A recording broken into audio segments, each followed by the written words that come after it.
और उस 35% आरक्षण का लाभ जनरल कैटेगरी में बिहार से बाहर की महिलाओं को दिया जाता है, उसका तो नुकसान बिहार की लड़कियों को हो रहा है।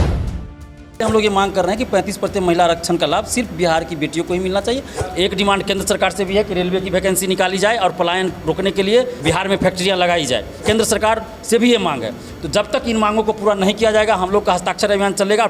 शिक्षा सुधार और रोजगार अभियान में आप काम करने वाले हैं, पहले कई ऐसे आंदोलन किए हैं जिसमें छात्र हित की मांग रखी गई है। खास करके अभी का जो मिसाइल नीति को लेकर के शिक्षा में जो टीचर्स की जो बहाली होनी थी, अन्य राज्यों से भी अब छात्र यहाँ आकर परीक्षा दे सकेंगे। लेकिन महिलाओं को लेकर जिस तरह से वादे किए गए थे, कहीं ना कहीं महिला वर्ग ज़्यादा दुखी है। आरक्षण में भी उनके साथ कटौती की जा रही है। देखिए अभी 35% जो महिला आरक्षण बिहार में 2016 से दिया जा रहा है, उसमें जनरल कैटेगरी में बिहार से बाहर की महिलाओं को भी आरक्षण का लाभ दे दिया जा रहा है, जो कि गलत है। 2-3% रहता अगर आरक्षण, उसमें अगर बाहर के लोग को भी दे देते उतना विवाद नहीं होता, उतना हम लोग नहीं विरोध करते। लेकिन 35% एक संख्या बड़ी होती है और उस 35% आरक्षण का लाभ जनरल कैटेगरी में बिहार से बाहर की महिलाओं को दिया जाता है, उसका तो नुकसान बिहार की लड़कियों को हो रहा है। तो इसलिए हम लोग ये मांग कर रहे हैं कि 35% महिला आरक्षण का लाभ सिर्फ बिहार की बेटियों को ही मिलना चाहिए। वैसे भी आरक्षण तो कहीं भी अपने राज्य के मूल निवासियों को ही मिलता है, जिस राज्य में लागू होगा वहाँ के मूल निवासी को मिलेगा। तो इसलिए हम लोग ये मांग रखे हैं। और दरोगा, सिपाही, BSSC एवं अन्य सभी भर्तियों में OMR सीट की कार्बन कॉपी जारी हो, क्वेश्चन बुकलेट जारी हो, परीक्षार्थियों को परीक्षा समाप्ति बाद दे दिया जाए और आंसर की जारी हो। जब रिजल्ट प्रकाशित हो तो कट ऑफ सभी का मार्क्स जारी हो। अभी तक सचिवालय सहायक PSSC या फिर BPSSC दरोगा बहाली, CSBC सिपाही बहाली, ये सब में नहीं ये सब किया जाता। आखिर अभ्यर्थियों को ये जानने का हक है कि उनको कितना मार्क्स आया। अभ्यर्थियों को ये जानने का हक है कि किस क्वेश्चन का आंसर आयोग ने क्या सही माना है, लेकिन ये आयोग कुछ बताते नहीं है। तो स्टूडेंट कैसे समझे कि उनको जो मार्क्स आया वो सही है कि गलत है। स्टूडेंट बोलते हैं हमको इससे 5 नंबर, कोई बोलते हैं 10 नंबर ज़्यादा आना चाहिए, लेकिन उनको फेल कर दिया जाता है। 2 नंबर से कोई फेल है और उनका 3 नंबर घटा दिया गया है। तो इस तरह का विवाद क्यों हो रहा है? तो हम इसलिए मांग करें कि ये सब चीज़ कीजिए। फिजिकल जो होता है टेस्ट, तो उसका भी मार्क्स आप तुरंत दे दीजिए, लिखित रूप में दे दीजिए। BEO प्रखंड शिक्षा पदाधिकारी की नियुक्ति अभी नहीं होती है, अभी मनोनयन होता है। हम मांग करें कि BPSC से बहाली हो प्रखंड शिक्षा पदाधिकारी का। अभी क्या है, एक BO को 2-2, 3-3 जगह का प्रभार दे दिया गया है, तो उसकी बहाली BPSC से हो, ये हम मांग कर रहे हैं। और बिहार में आज तक क्यों नहीं फैक्ट्रियां लगा रहे हैं ये लोग? जो फैक्ट्रियां थी वो बंद हो गया। पलायन को क्यों नहीं रोका जा रहा है?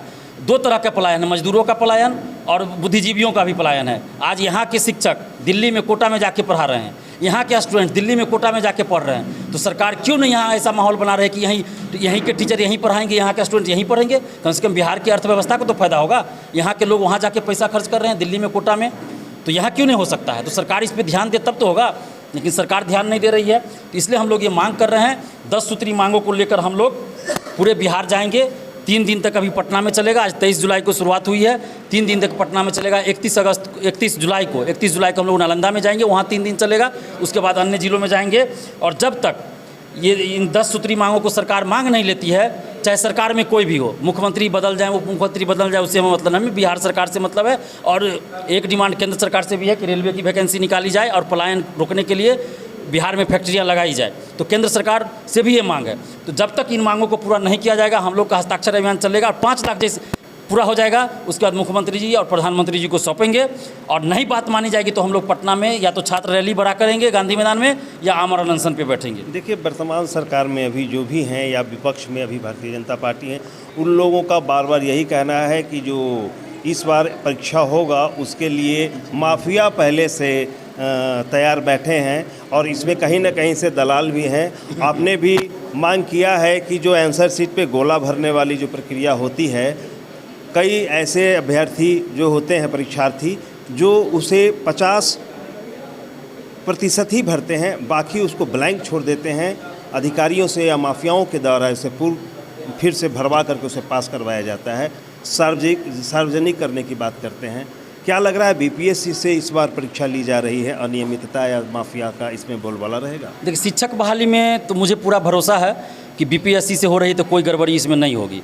पेपर लीक ना हो, धांधली सेटिंग तो बिल्कुल ही नहीं होगी, पेपर लीक भी नहीं होगा। जिस तरह की व्यवस्था अतुल प्रसाद जी जब से आए हैं, BPSC चेयरमैन बने हैं, तब से सुधार हुआ है। पहले तो हम खुद बोलते थे BPSC भ्रष्टाचार काटा है, लेकिन जब अतुल प्रसाद जी आए हैं तो उन्होंने बहुत सुधार किया है, पूरी व्यवस्था को दुरुस्त कर दिया है। तो जब तक अतुल प्रसाद जी हैं, मुझे पूरा भरोसा है कि कहीं से कोई गड़बड़ी नहीं होगी, धांधली सेटिंग नहीं होगी। इसलिए जो भी शिक्षक अभ्यर्थी हैं या बीपीएससी का जो भी बहाली होता है, अभी जो हो रहा है उसमें धांधली सेटिंग नहीं होगी। इसके लिए स्टूडेंट्स को भी हम कहेंगे आप लोग दलालों के चक्कर में ना पड़े। अभी शिक्षक बहाली को लेके गांव में चल रहा है, गांव कि 4 लाख में सेटिंग करा देंगे। तो ये 4 लाख जो है ये पुराना रेट है। नियोजन से इकाई से जब बहाली होता था ना, उस समय 4 लाख में सेटिंग होता था। तो वही रेट गांव वाले लोग जो दलाल है छोटा मोटा वो ले रहे हैं अभ्यर्थी से। उनका हिम्मत नहीं है वो दलाल का कि बीपीएससी गेट पे भी आके खड़ा हो जाए, या हो सकता है आज तक वो बीपीएससी देखा भी नहीं हो कि कहाँ पे ऑफिस है, और वो बोल रहा है कि बीपीएससी ऑफिस में जाके हम सेटिंग करा लेंगे, हमारा पहचान है। तो ऐसे लोगों से बचिए, ऐसे लोगों को पैसा मत दीजिए। और मैं तो कहूँगा कि पुलिस कंप्लेन कीजिए। आप लोग तुरंत पुलिस को बताइए कि ऐसा ऐसा बात हो रहा है, या हमें उसकी सूचना दीजिए। हम पुलिस तक पहुँचाएंगे कि कौन कौन शिक्षा माफिया इस तरह की कर रहे हैं। बीपीएससी शिक्षक बहाली में किसी तरह की धांधली सेटिंग नहीं होगी। आप लोग पढ़ाई पे ध्यान दीजिए, जो भी शिक्षक अभ्यर्थी है। हाँ, दरोगा बहाली हो, सिपाही बहाली हो, बीएसएससी का कोई बहाली, उसमें मैं नहीं कह सकता उसमें धांधली सेटिंग अभी भी हो रहा है, क्योंकि कोई पारदर्शिता ही नहीं है। अगर उसमें धांधली सेटिंग नहीं हो रहा है बीएसएससी, सचिवालय सहायक, दरोगा बहाली, सिपाही बहाली में, तो फिर ये लोग पारदर्शिता लाए। OMR शीट की कार्बन कॉपी दे, क्वेश्चन बुकलेट दे, आंसर जारी करे, कटअप जारी करे, सभी का मार्क्स जारी करे। जब तक ऐसा नहीं किया जाएगा तो हम लोग तो कहेंगे कि धांधली सेटिंग हो रही है। तो ये लोग पारदर्शिता लाएँ। तो साफ तौर पे देख रहे थे कि हमारे साथ में छात्र नेता हैं।